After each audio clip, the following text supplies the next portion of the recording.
Welcome to Mind Love, episode 290. Today's episode is all about how to free your mind from regrets and embrace life's complexities with Cheryl Strayed. I believe we are all born whole, and things happen to us, and we don't know always how to do the best things for ourselves. Sometimes we can't get the best things for ourselves because we don't have the power, we don't have the agency, we don't have the experience or the knowledge or the access or the resources or all those things.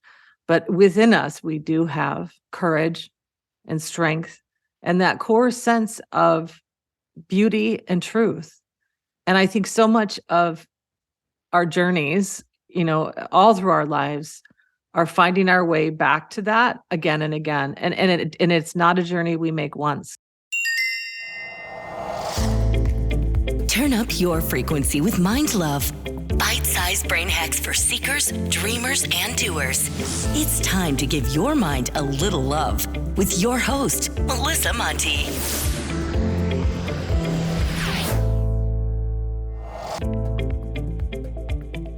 If this is your first time giving your mind a little love, don't forget to hit the subscribe button. Mind love is a habit, and the more you give your mind that love and intention, the better you'll feel about yourself and your life. Plus, it's really a win-win because more subscribers means Mind Love attracts even more amazing guests to bring you their wisdom. So don't forget to subscribe. Do you ever feel regret or even shame about your past? Whether it's things that you've said or done or even previous versions of yourself? I know we've all heard no regrets, but have any of us actually lived life that way? Or is that advice more of a North Star or something to aspire to? A study from 2011 found that 90% of people have deep regrets about their lives, the most common being education, followed by career, romance, parenting, self, leisure, finance, and family, in that order. But the truth is, regardless of what it's about, regret is regret. It's about making choices that are ultimately in line with our values and the kind of person that we want to be. I used to think that my deepest regret was about the person that I was for a portion of my 20s. I wasn't a very good friend at times. I made bad decisions with lasting consequences. I damaged my body. But now, that regret, if I can even call it that, is more about the things that I believed about myself. I didn't believe I was worthy. I didn't see that I deserved more. I didn't see my real value. And because of that, I settled for people and things that were less than all that. I made decisions that didn't honor myself. I engaged in risky behaviors because I didn't place much value on my life. But if I zoom out and look at the big picture, I think all of those so-called mistakes were what helped me to develop the things that I was lacking, like my sense of value and worth. So can I really regret that time in my life? No. When I'm in the higher version of myself, I see it all from a higher perspective. I see how everything created the person that I am today. But if I'm honest, I still have my moments. I still think back on certain moments or periods of time and cringe a little bit, or sometimes a lot. But imagine your life is like a book, with each chapter representing a different period of your life. Some chapters are full of happy memories and good times, while others are filled with sadness, regret, or pain. But here's the thing. You can't skip ahead to the next chapter or rewrite the previous ones. You can only read and learn from the chapter that you're currently in. So if you focus too much on one particular chapter, maybe a chapter where you made a big mistake or faced some significant challenge, you might miss out on all of the other chapters and the valuable lessons that they hold. Instead of rereading the same chapter over and over again, hoping for a different outcome, try to just keep reading and see where the story takes you. Maybe you'll encounter a chapter where you found love and happiness again after a really tough breakup. Or maybe you'll find a chapter where you achieved something you never thought possible.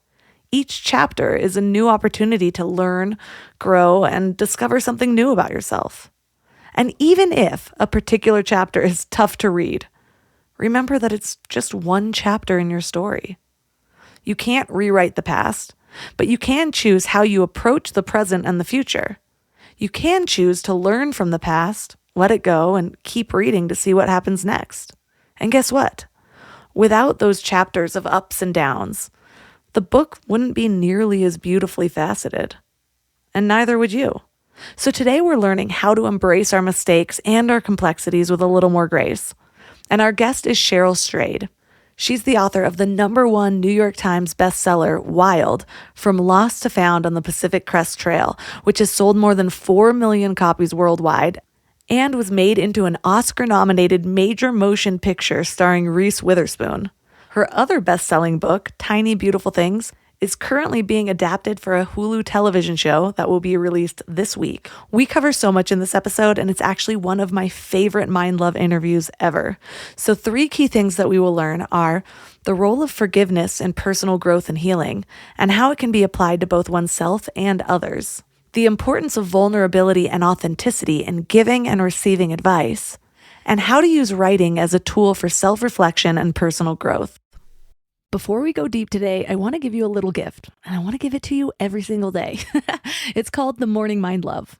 I know how life can be. You're all fired up after an inspiring episode, and then a new day or a new challenge comes at you, and it's just hard to keep up that energy. Well, the Morning Mind Love is kind of like an oracle from your higher self to help you start each day with a positive focus. Plus, when you sign up, you get 2 free gifts, a 30-minute binaural meditation and 30 days of journaling prompts to help you remember who you truly are. And it's all completely free. So join over 9,000 people and go to mindlove.com to sign up, or text the word morning to 33777.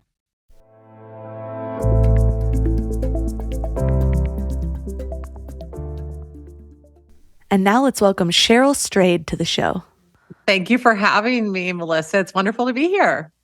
I'm so excited to talk to you. Your book, I read your book Wild during COVID. Usually I'm like a nonfiction person. And I was just like, I've had too much. I need something to just escape. And your book was so perfect. So now I've been diving into all of your other titles, which is really awesome. But wonderful. Thank you so much. And Wild is nonfiction. It's just not the kind of it's memoir. So it's more novelesque, more, the story of a person and an adventure. So I know what you mean. You got to escape into my life. Yeah, it was fun. And my life at 27, at least. Yeah. I could relate to so much of that. Just my life before really going on an intentional path of growth, which also became more intentional the further I walked on it.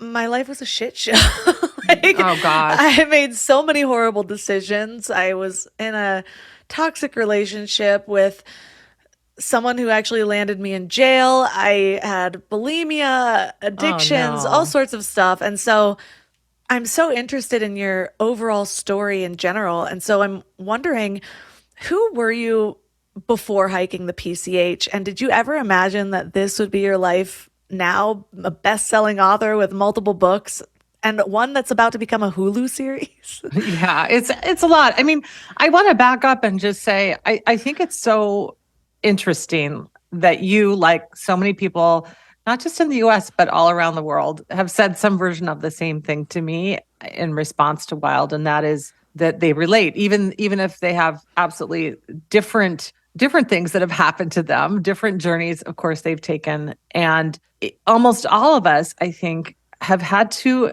endure really hard times.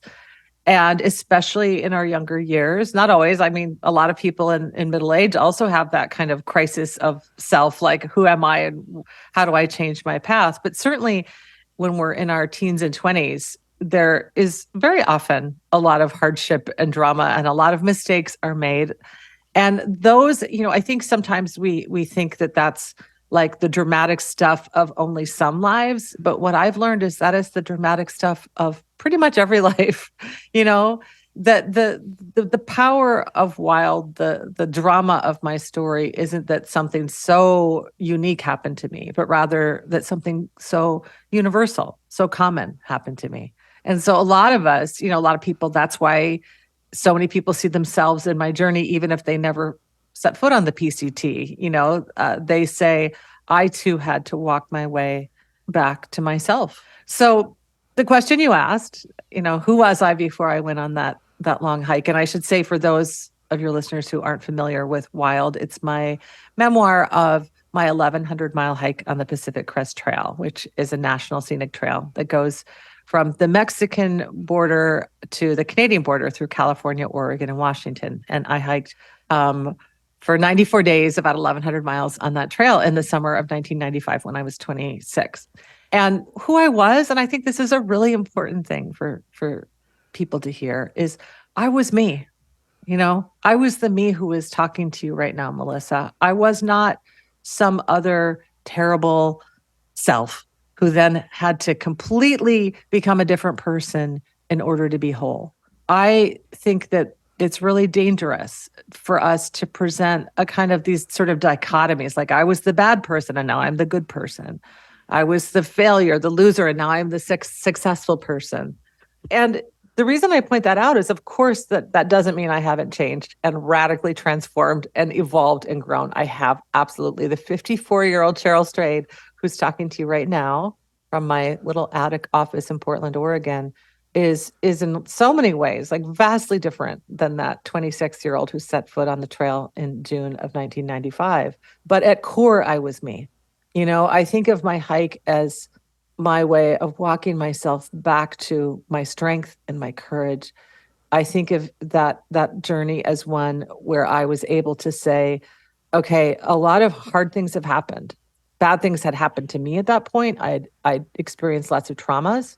And also I'd made some mistakes. I'd gone down some wrong paths. And it wasn't, the corrective wasn't, you have to become somebody totally different. It was, you have to learn how to more carefully listen to that true inner voice that lives within yourself. I think that's so important to say. So thank you for saying it, because I find, if I'm being really honest, there are times where I look at that version of me in my early 20s as this almost different person because of decisions she made that are so hard to relate to.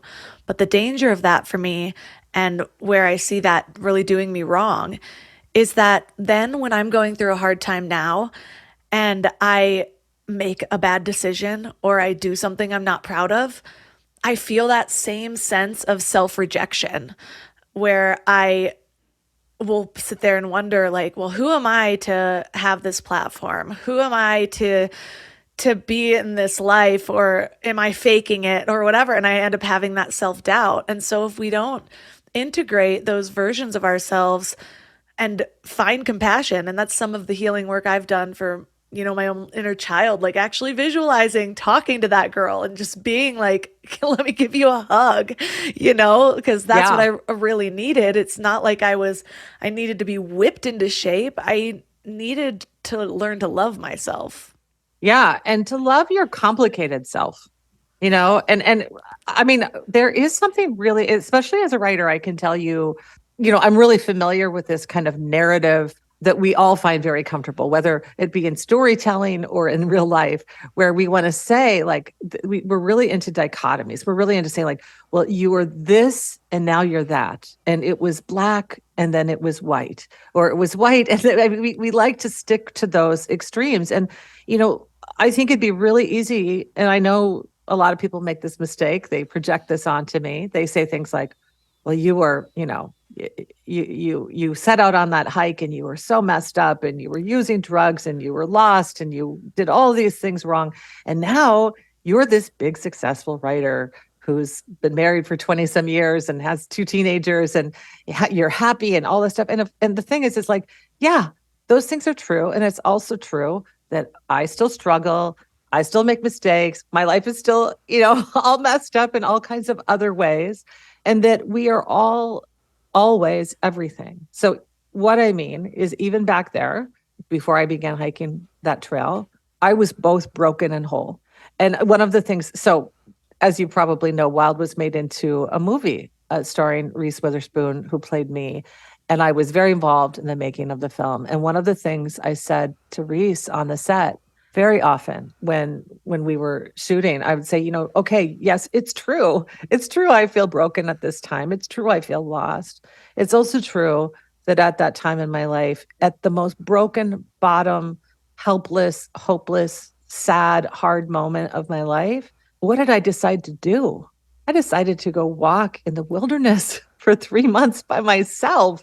I mean, that's not broken, right? Like that's a really big, whole, good decision. And I made that decision by myself. So, those two things can sit right alongside each other. I say this a lot in my work as Dear Sugar. And you mentioned Tiny Beautiful Things. It's the collection of my Dear Sugar columns. I'm always saying to people who seek advice from me that to reject this idea that we are all this or all that. We are all everything all at once. And so, to hold that, I think can be a really healing thing. Melissa, like you are such an example to so many people, right? So many people come to this podcast and they feel healed by it. They feel enlightened by it. And I'm sure a lot of people project onto you what they project onto me, like, no, she has it together. But I know the truth of your days and my days are way more complicated than that. And our job is never to be perfect. Our job is to continue to evolve and grow. And that inevitably includes great things, good decisions, and bad decisions, and not so great things.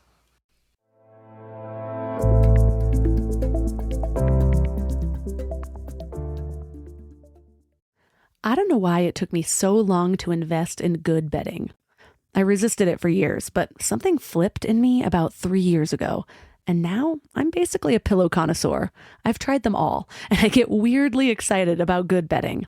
Because here's the thing, we spend a third of our lives in bed, and the quality of that time affects literally everything else, which is why I'm so excited to tell you about my latest obsession, Lagoon Sleep Pillows. What sets them apart is their matching system. You take a quick 2-minute quiz about your sleep style and your preferences, and then they match you with your perfect pillow. I was matched with their Otter pillow, and I am so impressed. Lately, I've just needed more support, and this seems to cradle me in all the right places. I'm also low-key obsessed with their travel pillow, which I use for way more than just travel. I actually hug it, use it as leg support, and of course, take it on trips with me. Well, the secret is in their adjustable fill. You can add or remove it to get that perfect alignment for your spine. A study even found that the right supportive pillow can improve sleep quality by 63%. And Lagoon lets you try their matched pillow for 100 nights risk-free. Free returns, no questions asked. Falling asleep has never been easier. I toss and turn less and just wake up feeling refreshed every morning. Go to lagoonsleep.com and take their awesome 2-minute sleep quiz to find your match. Use the code MIND for 15% off your first purchase. You know what's funny? We spend so much time feeding our minds, reading books, listening to podcasts, learning new things, but then we grab whatever's convenient to feed our bodies. And I get it. Life is busy, and sometimes a drive-through feels like the only option. But that's why I take Field of Greens. It's a greens powder made with whole organic fruits and vegetables. No extracts, no lab-made stuff, and just 1 scoop a day gives you simple, real nutrition. Field of Greens feeds your body with fruits and vegetables medically chosen to support your heart, vital organs, and immune system. And let me tell you something. Since I started taking it, I've noticed these little changes that show me how nutrient depleted I must have been before. Like the ridges in my nails, gone. My sleep, so much better. And my stomach just feels happy. You know that dreaded afternoon crash that has you reaching for more coffee or sugary snacks? Well, that's not happening for me anymore. When your body is actually nourished, it runs so much better. I've tried other greens powders before, but Field of Greens is genuinely different. The quality is next level, and you can taste it. It's become my go-to, especially on those days when my eating isn't exactly Instagram worthy, because we all have those days, right? And here's the thing. They are so confident that you'll love it too, that they offer a 100% money-back guarantee. That's how much they believe in their product. So I got you 15% off your first order and free rush shipping. Visit fieldofgreens.com and use promo code MINDLOVE. That's promo code MINDLOVE at fieldofgreens.com. fieldofgreens.com.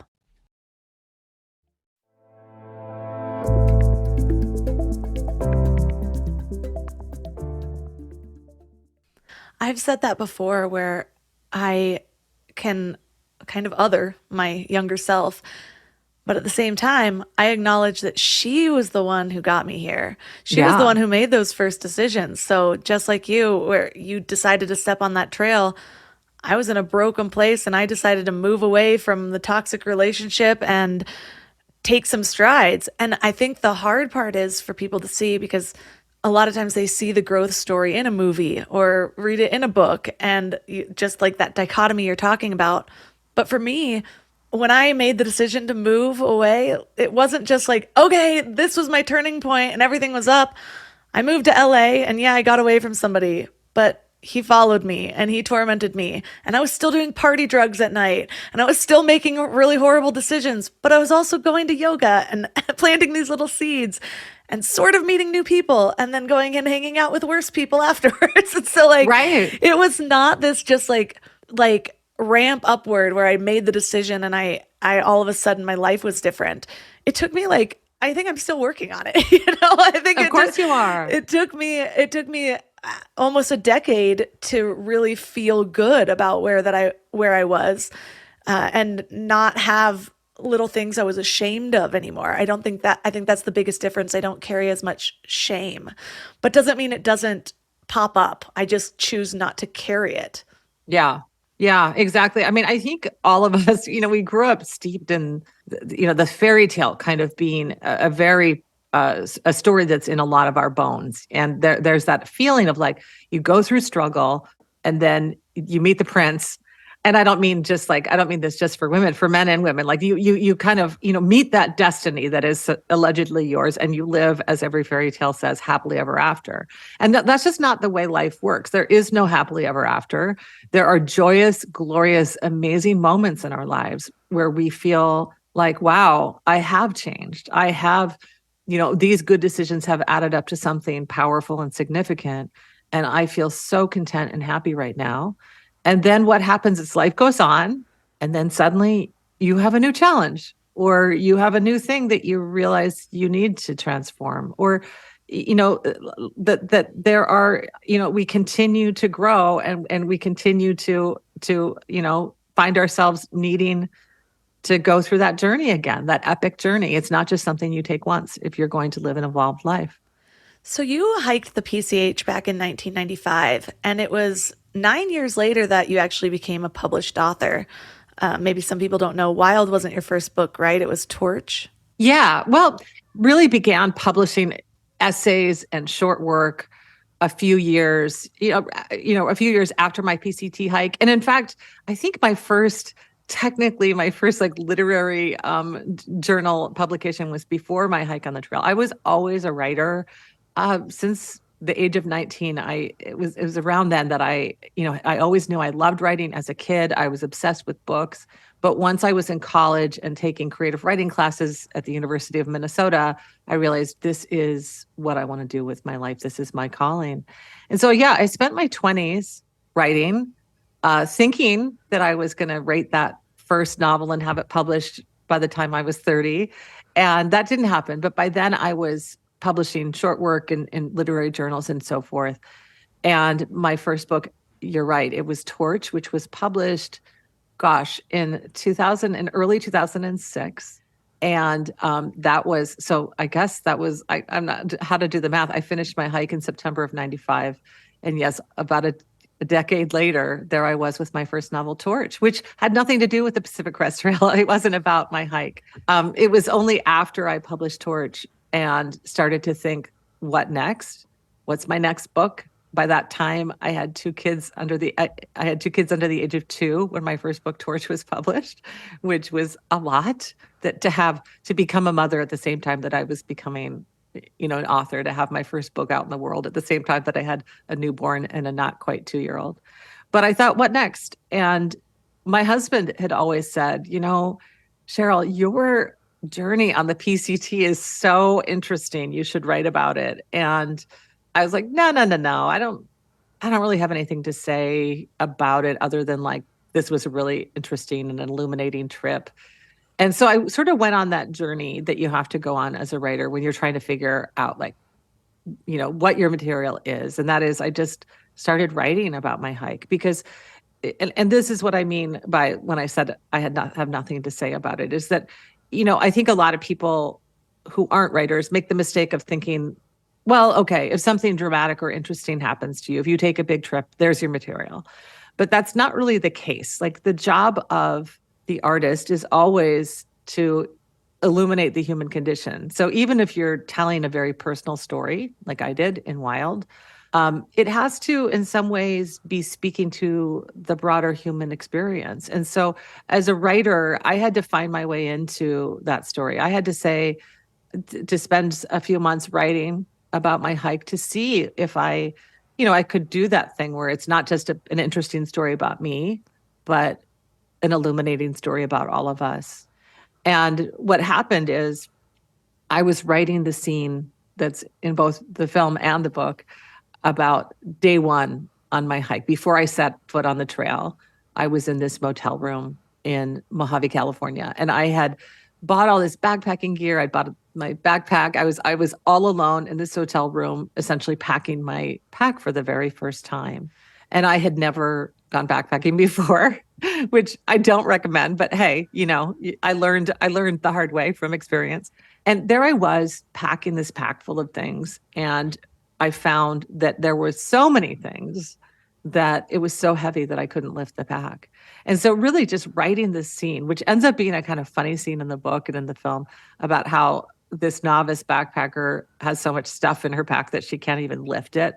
I literally could not even lift it an inch. That funny scene for me, as the writer of that scene, pierced my heart in a different way, because I realized when I was writing that scene, this is what this journey was about, and this is what this book is about, and this is the universal story I'm telling. Because of course what happened is I had to lift that pack that I couldn't lift. I had to bear what I thought was unbearable. And when you tell a story about how we bear what's unbearable, you're not just telling a story about yourself. You're telling a story about all of us, because every one of us, everyone listening right now, has had to bear something they thought they couldn't bear. They had to keep walking even when they thought they couldn't, even when it hurt. They had to put one foot in front of the other. And so that in so many ways freed me to say, yeah, it's time to write this story. So that's when I wrote Wild. And you're right. It was, so I hiked in 95 and I wrote it in sort of 2009 and 2010. And then it didn't come out until March of 2012. So there was a delay. And a lot of people say, well, what took you so long to write that story? And I always say I wrote it as soon as it was ready to be written. Oh, I love that. And I found that I have to do that intentional processing, whether I'm writing it or whether it's a different form of self-reflection. Sometimes I'll go on long walks and I'll just speak to a transcriber. But a lot of times I think we go through life just living and we don't see our own stories in that way, in this way that we can sort of distill down to a lesson. And I think that's been the biggest change for me in how I process my life now, especially because I have a podcast. And so I'm always thinking about, what I'm going to share, what I'm not, or it might even just come out naturally in an episode. I'm like, well, yesterday this happened. And then all of a sudden I'm seeing it in a different way. And it stops just becoming this sequence of events. And it's like, well, why was that difficult for me? What did I see in that? Why did that trigger me? What did I learn afterwards? And then all of a sudden I see my own life in some totally different way.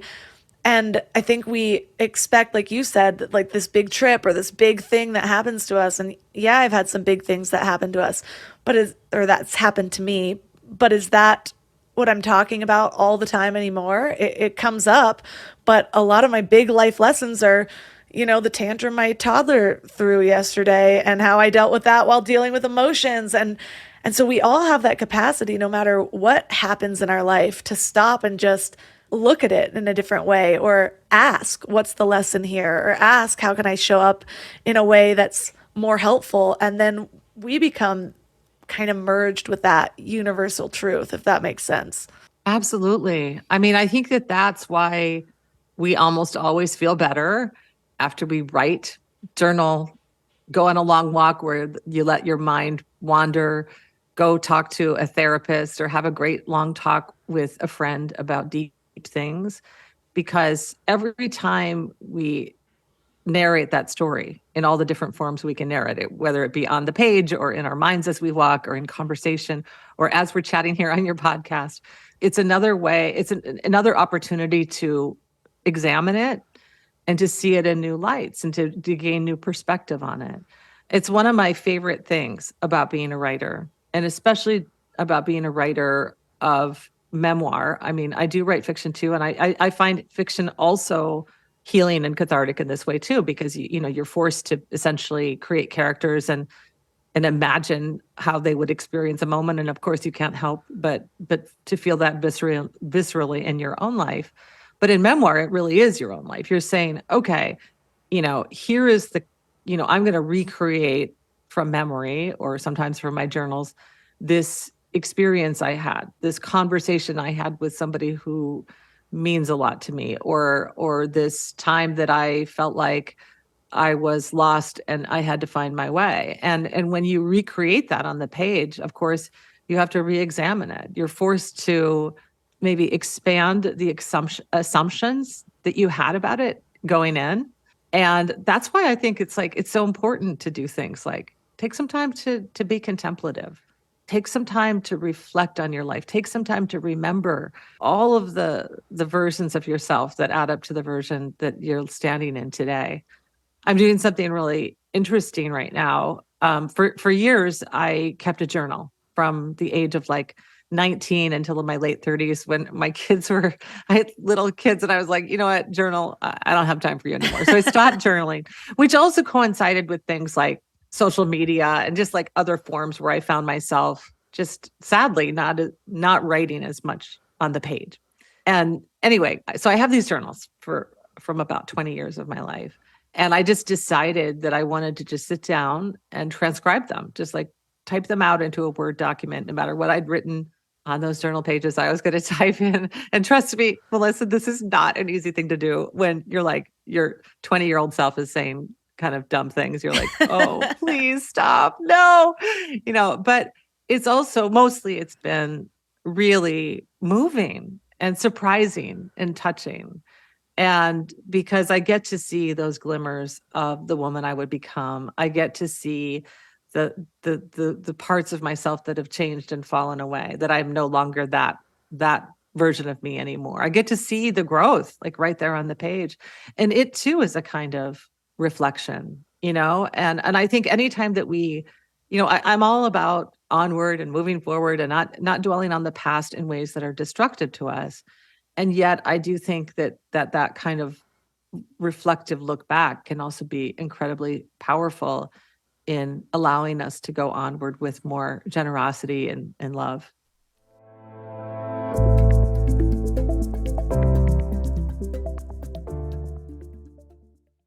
You know what's interesting about mindfulness? It's not just about being present in the moment. It's about being thoughtful about the future. We meditate, we exercise, we work on ourselves, all to create a better tomorrow, right? But there's one piece of the future planning puzzle that nobody likes to talk about. I get it. Life insurance feels heavy. But here's the thing. Just like meditation is an act of self-care, getting life insurance is an act of family care. It's about making sure your love continues to support your family, even when you're not there to do it yourself. That's why I want to tell you about SelectQuote. They're one of America's leading insurance brokers with nearly 40 years of experience helping over 2 million customers. Their licensed insurance agents work for you to tailor a life insurance policy for your individual needs in as little as 15 minutes. And here's what's cool. They actually reward you for taking care of yourself. If you're in good health, they work with carriers that could get you same-day coverage for up to $5 million, no medical exam required. And it's way more affordable than you might think. You could even get coverage for up to $1 million for as little as $20 per month. We just did this all recently after putting it off for years, and I can't tell you the peace of mind just from getting it done. So get the right life insurance for you for less at selectquote.com/mindlove. Go to selectquote.com/mindlove today to get started. That's selectquote.com/mindlove. We're all searching for something better in life, right? Better habits, better mindset, better relationships. But when it comes to hiring, searching isn't always the best approach. Instead of searching, why not match? That's where Indeed comes in. If you need to hire, you need Indeed. It's your go-to matching and hiring platform with over 350 million global monthly visitors.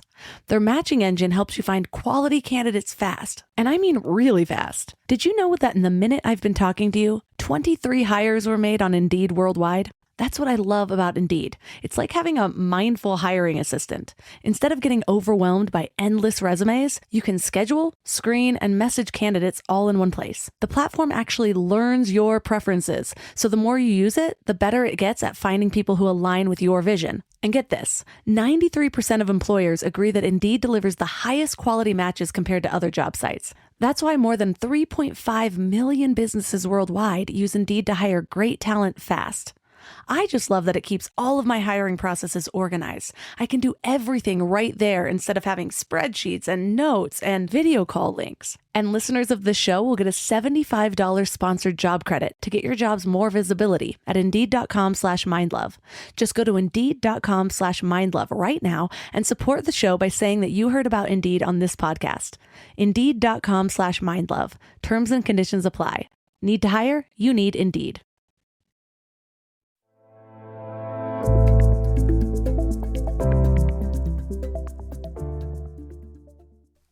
So back in it was the early 2000s sometime. I graduated high school in 2003. So I used to write back then more than I do now. I loved writing poetry. Like you said, less social media. There's less distractions in life in general. And I had the self-image of being a good writer. I always got A's on essays and things like that. And I had this folder of different essays. And my dad died in 2004. And one of the things that I had written that I was really proud of was this poem to him. Well, my hard drive ended up crashing and I lost everything I had ever written. And I was so upset for a couple of years. I was like, I'm never going to get that back. And then it was after that most of my trauma, well, I had some trauma before that, but my life really started spiraling. And my self-image changed during that time. And I think that's what a lot of my healing work was rebuilding a new self-image. And I think part of me forgot the self-image I had before that. And anyways, long story short, the other day, one of my guests sent me their book in a digital form on box.com, which I forgot was even a platform because Dropbox totally took over. And I was like, I think I remember this from college. And I logged in and I think I only played with the platform for a month, but I had uploaded all of my favorite works there. And so my gosh, just last week I found all of probably 15 different my favorite writings from school and then 15 different poems. And they were all the ones that I was really proud of. And I was going through and it was kind of a trip because they were really good, honestly. I was reading it and I was like, I can't believe I wrote this. It could make me cry, but I'm also very hormonal right now. But that's so beautiful. That is so beautiful. And so I was able to, it was just this healing puzzle piece where I was able to click in okay, I know that it took so much work to get over this hump of my life, but look at all that you were before that. Look at the depth that you were before that. And you still had that. I was writing through my trauma, and I was still able to see it in this other way and kind of create this. And so just to your point of really integrating all these different parts of ourselves and having compassion for these versions of ourselves, that was a big moment for me where I was able to see that I wasn't so broken. I felt broken and I had broken parts of me, but there was someone there and that person is still me. I'm still that version and I just had growth to do. And that was the beginning of it, whether I went down further afterwards or not. Exactly. You always had that healing impulse. And this is something I believe with all of my heart. We all do. I believe we are all born whole and things happen to us and we don't know always how to do the best things for ourselves. Sometimes we can't get the best things for ourselves because we don't have the power, we don't have the agency, we don't have the experience or the knowledge or the access or the resources or all those things. But within us, we do have courage and strength and that core sense of beauty and truth.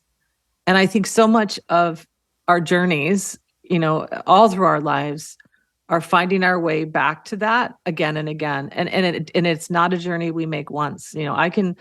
I can look back and tell you, all the different times of my life where I had to say, I need to get back there and find that strength and courage again, find that truth and beauty again. And the thing is that you wouldn't even know, you can't tell always from outward appearances when people are having a hard time. Like, obviously when I, decided to go hike the PCT, there were some troubled things going on in my life that you could perhaps see from the outside. But these last few years of my life, even right now as I speak to you, really one of the very, very, very hardest times of my life. And in so many ways, my life from the outside looks just great. But inside, I'm struggling. There are a lot of things I'm struggling with. I'm 54. I have 2 teenagers. Like those things, are big, big life events as you move into middle age, as you raise your kids and they start to move beyond you, as they come of age. Like it's a very tumultuous time, and not unlike the time of my own 20s when I was trying to figure out who am I in the world, right? And so, what I really believe about healing is it's a lifelong process. It's something we do again and again, and hopefully we get better at it. The reason that actually I'm pretty much okay, while I'm also saying to you, I'm like, life is great. And also life is really hard for me right now and has been for the last few years, is that I think the wisdom of age has given me that ability to have equilibrium at the same time that I'm, there's turmoil, that I can struggle inside while keeping my life balanced, and I think that that's maybe for me what youth was, in those younger healing journeys. I had to sort of bring that inner turmoil out and be like, listen, world, I'm hurting. And now I don't have to do that as much. I can be a little more balanced as I go, well, I need to heal something. And I do think that that's, it's so important that we just remember that we're all, always, we're walking that long, to use a wild metaphor, the trail is long and we never stop having to put one foot in front of the other, even when it hurts. And every once in a while we come to a spot where we're like, oh my goodness, I'm here at the mountaintop. Look at this beauty. And that's a glorious part of life too. For me, I think that comes back to having more evidence of my own survival. It's like back when I was younger, this big thing's happening and it felt like my world was over. It felt like my world was over in my first breakup in high school. Oh my gosh, yes. No, that's it. It's so I mean, I remember that too. And it's so hard to tell, like I said, I have 2 teens. It's so hard to say to them, like, this seems like it's absolutely devastating and life ending right now because that's how it feels, but it's not. And of course you don't want to say that because it feels really kind of patronizing and invalidating. And yet it's also like, but it's true, And so, yeah, that is true. That is the beauty of age, isn't it?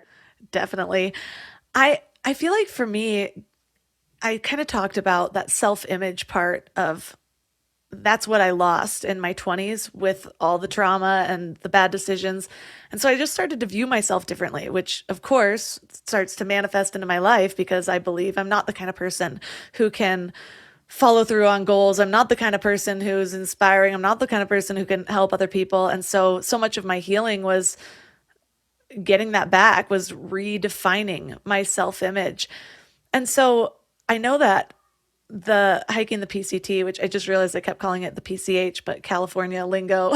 Yeah, I know. It just rolls off the tongue. No, yeah. It was a trail, not a highway. Yes. Yeah. I'm like the PCT, which is funny because I actually live right by it. I live in Big Bear. And so, but anyways, I know that was you talked a lot about identity and self-image through that walk. From that time onward, was it just living life in a new way that started to rebuild a self-image, or did you have to bring a lot of intention to that? No, I think that there's something really powerful about doing things with your body. Like that hike, one of the things, of course, anyone who's read the book knows, I wasn't the fastest hiker. I wasn't the best hiker. A lot of things went wrong. My boots didn't fit right. I lost a bunch of toenails. I was very often, my feet were killing me. When I went back and read my journal that I kept that summer, it's like literally like 50% of it is me just writing, my feet are killing me. And yet I got there. I got where I wanted to go. I made the trip. And that was a really wonderful lesson for me that I felt like I learned. It became part of my wisdom that actually was embodied literally, like it was in my body. And the wisdom was this: you can do this. You can do this, even if you're not perfect, even if you're not the best one, the fastest, whatever, you can do it. You have the strength and the courage and the sense of humor to keep going. And when you take that in, I think that it becomes really part of you. And it was a very kind of like humble lesson that I took from that journey. People always ask me like, well, what are the biggest lessons from your hike?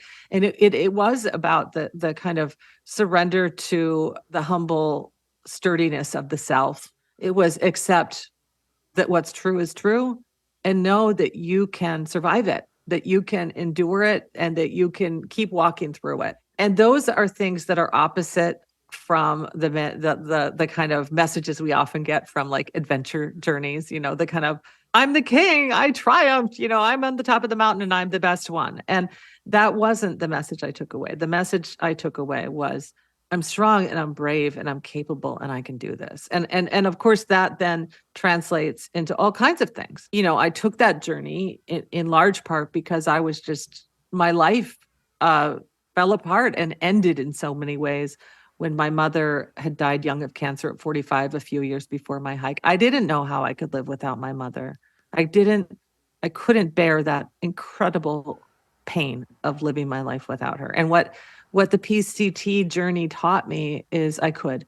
And I could, even though I would always miss my mom. It would always hurt me that I didn't have her in my life, but I could carry her with me in a new way. It gave me that power to think, yeah, you know what? It is hard to be a writer. I don't know what's going to happen to that book that I write. Will it ever get published? Will people read it? What will happen? It gave me the power to say, I don't know the answers to those questions, but I know the answer to this one, that I'm going to write because I'm a writer. And so it's, I could go on and on about the different ways that hike spilled over, but they were all about that very thing you're talking about. It very discreetly but powerfully changed the ideas I had about my own capacity to go onward with joy and strength. I'm reminded of a lesson I actually learned when I really committed to being an entrepreneur. A lot of courses went into that. I had to it's not just strategy. There's so much mindset stuff that goes into it. And one of the big ones that is one that I had to constantly remind myself, or different layers would bring it up again, was doing something from a place of need versus doing something from a place of being or inspiration. And so it's like writing, oh, I need to write this book and it has to make money and it has to, or otherwise I'm wasting time, versus I'm doing this because I'm a writer. And the same thing happened in starting a podcast, where people will start and it's like, well, I don't know how to make money from it and blah, blah, blah. And it's like, but do you enjoy it? What is it bringing to you? Hopefully that will come with time and you'll be able to see things in a different way because you're not constricted. You're not tense about what this thing needs to give back to you before you're focused on what you're giving out, what you're giving to the world, how you doing this is sort of an expression of self that needs to be leaned into. Absolutely. And I think that there's so much bound up in what you just said. My mind is I have so many things to say about this. So let me just say the first one is anyone, who's making a podcast or writing a book or making any kind of art, and maybe even going into any kind of business with it being because this is, I'm going to make a bunch of money. First of all, they need better information, because most people who write books, I can tell you, don't ever make any money, let alone enough to live off of, right? So that doesn't mean, however, that some people don't. You don't know going in if you're going to be a person who does have a best-selling book and it becomes a way for you to make a living, or at least a little bit of money, or somebody who doesn't make any money at all. So you have to, your why am I writing this book, has to be connected to something else, something more realistic, which is because I want to, because I feel like I have something to say, because it's fun for me, because I feel called to do it. There are all these reasons to write books. And then the money part will either happen or not, right? You can't predict those things. And I remember after Wild was a big hit, and I had so many opportunities, right? It was like, do you want to be on this podcast? Do you want to give this talk? Do you want to travel to Australia? Like what do you want to do?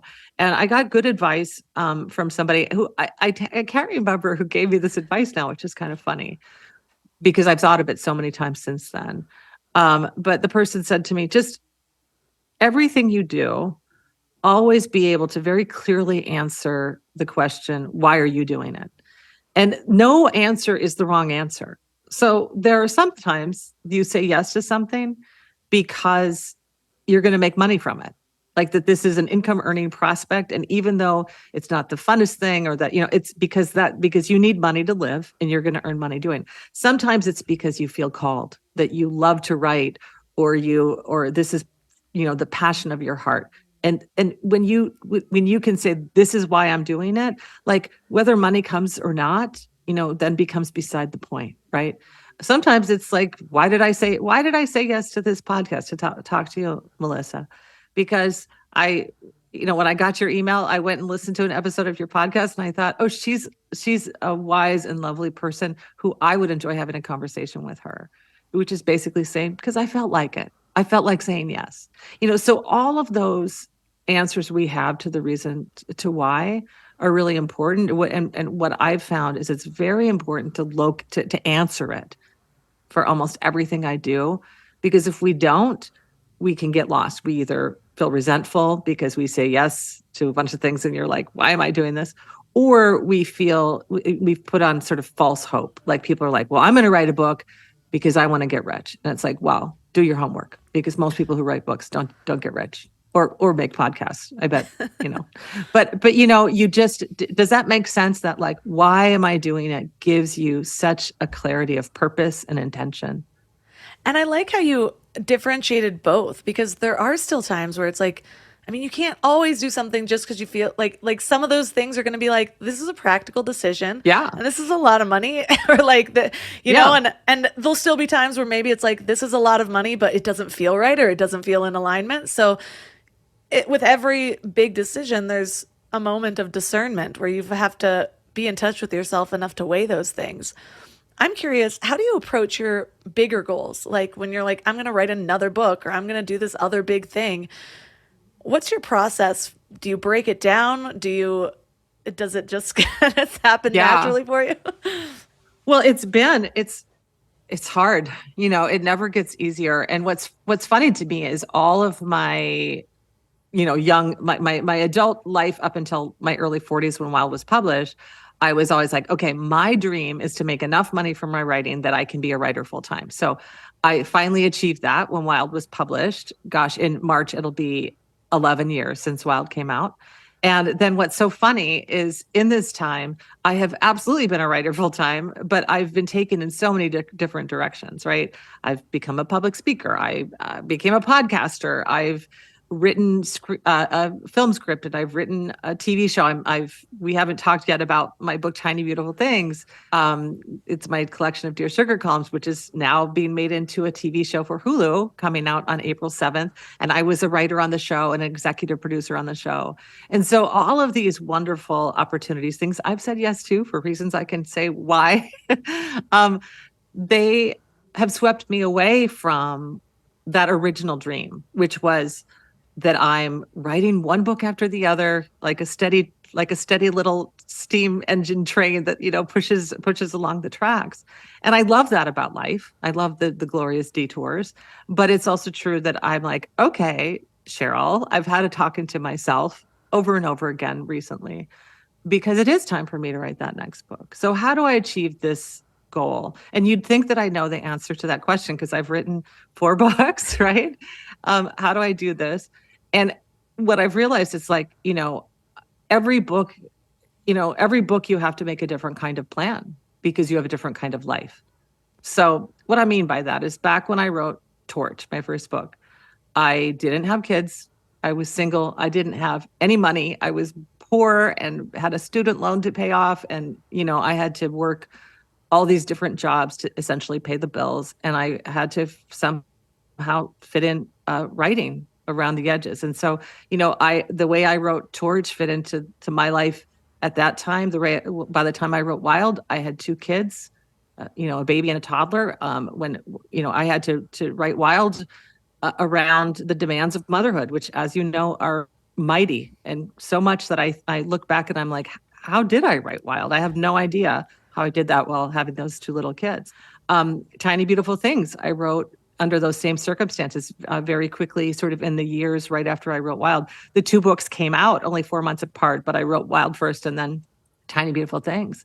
And now here I am, 2 teenagers, but, which keep me busier than you would guess, but also a very big career that has all of these different tentacles that I didn't imagine, some of those things I just listed. So now in this new circumstance with these new challenges, how do I do it? And so I'm going to just have to answer that question. And I think in some weird way, this speaks to this thing we were talking about before, about how it's not like you just go on one healing journey early in your life and you're like, now I'm good. I'm healed. I'm whole. I'll never make a mistake again. I'll never struggle again. I think we're constantly in conversation with ourselves about, what is realistic for me in my work life with the goals I've set today, this month, this week, this year. So I'm trying to assess that and make a plan, is the long answer to your short question. I've realized that because it's funny, how other people will see you differently than you see yourself in this little bubble. So since I've had my first baby, I've gone up and down. I feel like I didn't believe that I could do a whole lot last pregnancy. I wasn't feeling good. I watched a lot of Netflix. I laid around a lot. And it's funny because this pregnancy, I've been so productive and I don't feel any better. It's actually, I think it's been worse. I've thrown up a lot more. Nausea has lasted a lot. Been in and out of the ER, not being able to hold down food and water. But I've just been sort of powering through, and I credit that to actually having a baby. And so people have said things like, I don't know how you do it, having kids and blah, blah, blah. I don't have any kids and I can't even do that. And I'm like, I couldn't either before I had kids. But there's something about having this little guy that, I've had the flu while I've had him and I want to just lay there so badly, but I have to get up and feed him and I have to get up and chase him across the room and play with him. And so it's again another moment where my self-image has changed because I'm like, oh, back then I used to just think I can't get up right now. You can't expect me to do things, whereas now I'm like, I have to, so I will. And then I did, and then I saw that I did. And now I'm just able to see well, what's more important right now? Yeah, I want to lay here, but am I going to feel better about that? Sometimes the answer is yes. Right. Versus get up and go onto my computer and get a couple of things done because I have 23 minutes between this task and that. And then I just do. That's right. I know exactly of which you speak. I have also had all of those experiences you described. There is nothing like being terribly sick. I had the flu when I had a newborn and a toddler, and my husband was out of town. And it was just honestly I don't even understand how I can even function with myself. I could hardly even get up and get myself a glass of water. But I was alone with 2 little kids who absolutely needed life to go on as normal. They needed to be fed. They needed all the things they need. And I pushed through.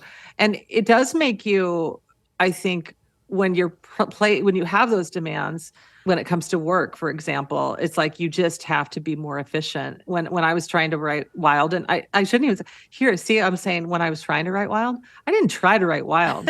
I wrote Wild. I'm going to own this. Okay. But do you see how when I was writing Wild and I had those little kids, I knew, and I didn't have family who was yeah, we'll take the kids. I didn't have that kind of free child care or anything like that. Really, it was my husband and I just juggling back and forth. And if I got to work for a couple hours, I knew okay, I have to work for a couple of hours. I can't dilly-dally around and go on social media and, just read, get sucked into reading like a short story in the New Yorker that I'd been meaning to read. I had to, like, those are things I used to do that I was like, oh, all of this feeds my creativity. And the thing is those things do feed your creativity, but there's also time just to get to work, and having to write with little kids clarified that for me big time. That is how Wild got written, is me being just incredibly, get to it. Another thing that I want to touch on before we run out of time is just you often touch on themes of forgiveness and redemption in your writing. And we've kind of had themes of that woven through without saying the word self-forgiveness or whatever it is. But we've talked about sort of integrating those other versions of ourselves, realizing it's the same person. But I'm just wondering, how has the role of forgiveness touched on your own personal growth and healing? In so many ways, both self-forgiveness and forgiving those who have harmed me, those people who have read my work, in every one of my books, really beginning with a fictionalized version of this in Torch, and then onward to Wild and Tiny Beautiful Things and Brave Enough, is that I had a father who was abusive and really thankfully left my life pretty young, because his harm at least was reduced to some degree by his absence. But the pain of having a father who wasn't the way we want our fathers to be, it was a lifelong journey to forgiving him, to coming to a place where I could say, I release you. I believe you did the best you could do, even though it wasn't very good. And the sorrow and loss and pain of that doesn't have a hold on me any longer. So that was an important and lifelong journey that I took. And then the kind of self-forgiveness, of course, where you do a lot of what we've been talking about, which is you accept that what it means to be good is to be complicated, to have, that every single one of us has positive qualities and negative qualities, and things that we did right and things we did wrong, and times that we said or did the right thing, and times that we said or did the wrong thing, times where we were big of spirit and heart and generous, and times we were not, times that we failed ourselves, acted against our own ethical or moral codes, times that we stood tall and saw through, made manifest those things that we most deeply believe in. And that is who I am, and that is who you are, and that is who everyone listening is. And so for me, forgiveness is about that, is about saying that when we can do well, we do. And when we can't, the best thing we can do is reckon with it later and be different the next time. And, that is too a lifelong journey. I think that part of forgiveness is, I think forgiveness gets really misinterpreted a lot, because whether it be self-forgiveness or forgiving others, a lot of people sort of think I'm saying like, oh yeah, then it was fine. Like it was fine. I, lied to my first husband and cheated on him. And it's like, no, I'm not saying that. I think it was wrong to do that. That's not who I am. That's not what that's not aligned with my beliefs about the way I want to be or the way that we should be. Right. But to say I forgive myself is to say I accept that for whatever reason, I had to learn that lesson by acting against my values in that example. And I will use that experience to do better, And so I think that's, it's just to say like, forgiveness isn't saying it's okay that we did these things, but to say that to do those things is human. Well, I can see how you've been so successful with advice columns. Just because thank you. You just have these, I feel like you talk like you write. Really? I'm very inspired by what you say and how you say it. And so I'm really excited for Tiny Beautiful Things to come out. By the time this episode comes out, it'll be right in line with the series. And so yes. What are you most excited for about this next kind of, like you said, a little branch or a pivot from what you thought was going to be, but it's what you've created? Well, it's really exciting. So the show creator is this wonderful woman, Liz Tigelaar, and she welcomed me into the writer's room. It was 9 writers led by Liz on the show.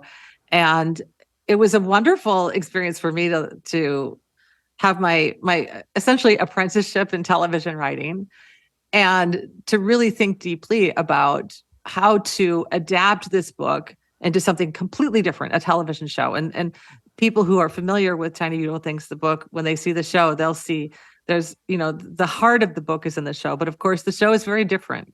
We created a fictional character, Claire, who is Dear Sugar, who writes the sugar column. Her life isn't my life, but parts of her life is totally my life. We did this hybrid form of drawing upon my life and also creating, spinning, a lot of fiction to create this character who wrote this advice column.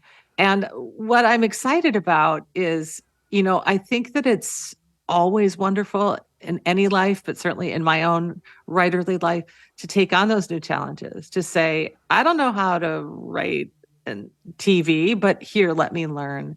And so here again, my why to saying yes to that adaptation and to this Hulu show was like, wow, this is going to be interesting and fun. And it has been. But of course, what I hope is that the result of that interesting, fun project of making the show, I hope that when people watch it, they have that same feeling they have when they read the book, which is that they feel more human, they feel seen, they see themselves in some ways reflected in the stories that will be on the screen. And I hope that it reminds them, as I know a lot of times the Dear Sugar column does, that they're not alone in their sorrows and their struggles and their secrets and their shame, and that the best way to push through them is to bring them to the light and to talk about them and to listen to other stories about them. So that's what I hope people get from the show. All of the episodes are going to be released at once on April 7th, so people can binge away. Well, thank you so much for spending this hour with me. You're pretty famous in the little town of Big Bear because PCT does come right through. Oh, and so my gosh. There's actually a book club up here where we've read all the books that happen to mention something about Big Bear or like. I love it. I love it. Well, send Big Bear my love and considers the PCT. It's, it goes right very near Big Bear, doesn't it? Like is a friend of mine. I hope to come to Big Bear someday. Well, for listeners that want to connect or find all of your works, where's the best place to send them? Oh, gosh. So you can find any of my 4 books, Torch, Wild, Tiny Beautiful Things, and Brave Enough, anywhere books are sold. And one thing I do want to just give a little shout out, if you go to my website, CherylStrayed.com, if you ever want a signed copy of any one of my books, you can order them through the link on my website. It goes to my local indie bookstore, Broadway Books in Portland, Oregon, and they take orders and you can get your very own signed copy. And you can support an independent bookstore, which I love.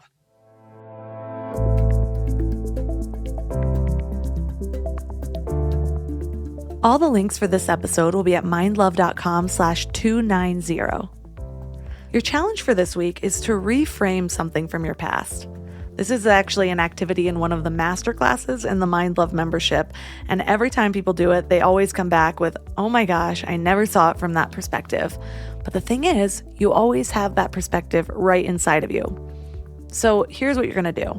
Take something that often comes back as a regret, whether it's some conversation you had, a way you treated somebody, some action that you took that semi-destroyed your life. If you're anything like me, it's that last one.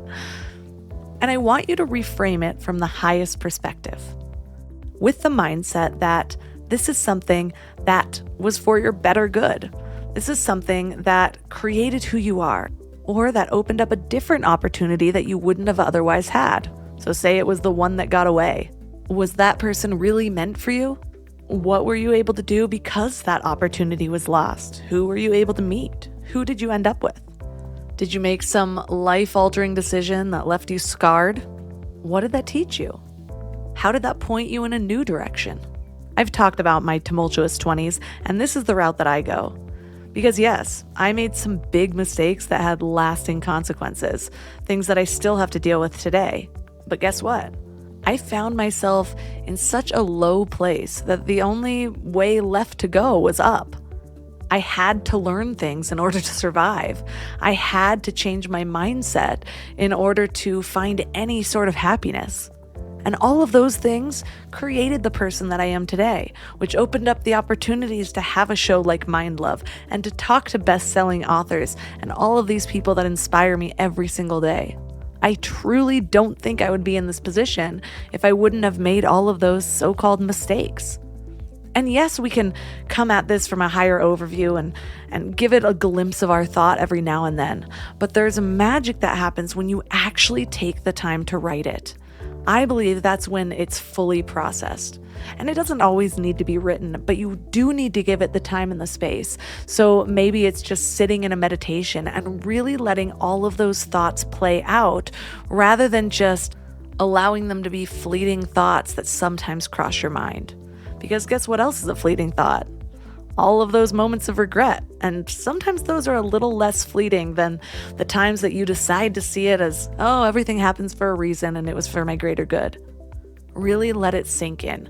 And let me know how it goes. Reach out to me on Instagram at mindlovemelissa.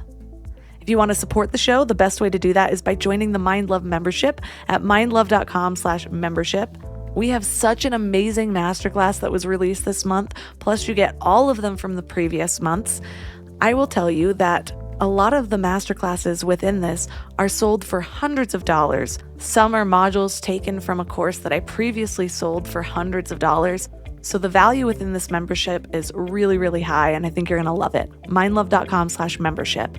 You can also support one of my amazing sponsors at mindlove.com/sponsors. And if this episode touched you as much as it touched me, take a screenshot and share it on social media. Tag Mind Love Melissa and Mind Love Podcast. And that's all for today. So thanks for giving your mind a little love today, and I'll see you next week. Thanks for tuning into Your Higher Frequency with Mind Love. Head to mindlove.com for a free gift to keep your vibes up until next week.